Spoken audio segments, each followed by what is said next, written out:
جی اگر آج صوبائی دارالحکومت میں ہونے والے کرائم اور پولیس کی کارکردگی کے بارے میں بات کی جائے تو سی سی پی او لاہور ذوالفقار حمید نے پی ایس ایل میں حصہ لینے والی ٹیموں کے پریکٹس میچز اور دیگر سرگرمیوں کی سیکورٹی پر اجلاس میں کہا کہ لاہور پولیس بین الاقوامی کھیلوں کے فروغ کے لیے ہر ممکن اقدام کر رہی ہے، جبکہ سی سی پی او نے تھانہ گلشن اقبال کی زیر تعمیر عمارت کا دورہ بھی کیا۔ 3 منزلہ پولیس اسٹیشن کی عمارت کی تعمیر پر 55 ملین روپے لاگت آئی ہے۔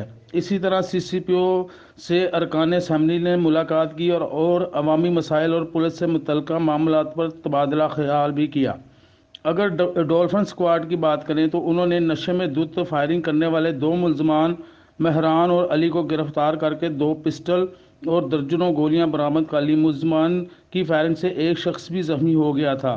انویسٹیگیشن پولیس شاہدرہ نے چند روز قبل اغوا ہونے والے 4 سالہ متین اور 22 سالہ انم زہرا کو بازیاب کروا کر ورثاء کے حوالے کر دیا ہے۔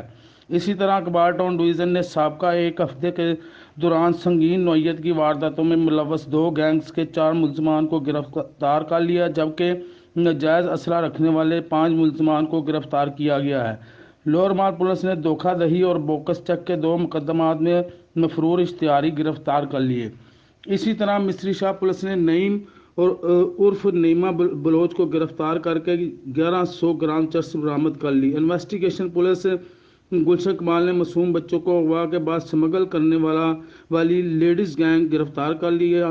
گروہ کی سرگنا اللہ معافی عرف سونیا ہے۔ ایس پی سول لائنز دوست محمد کی سربراہی میں S H O Shalimar Asif Hameed نے ڈکیت گینگ کے ملزمان انضمام عرف پارو اور شعیب کو گرفتار کر لیا۔ ملزمان کے قبضے سے چوری کیا ہوا سامان اور اسلحہ بھی برآمد کر لیا گیا ہے۔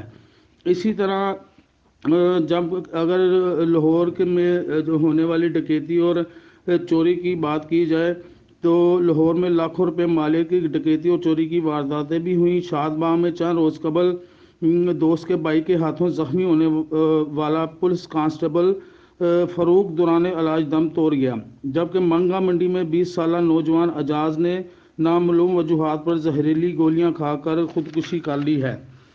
اور اگر ہنجروال کی بات کریں تو ہنجروال میں موٹر سائیکل سوار 2 نوجوان افضل اور اس کا دوست تیز رفتار گاڑی کی ٹکر سے ہلاک ہو گئے، اور نصیر آباد کے علاقے میں ٹرین کی زد میں آ کر ربینہ بی بی اور اس کا بیٹا ایان جاں بحق ہو گئے۔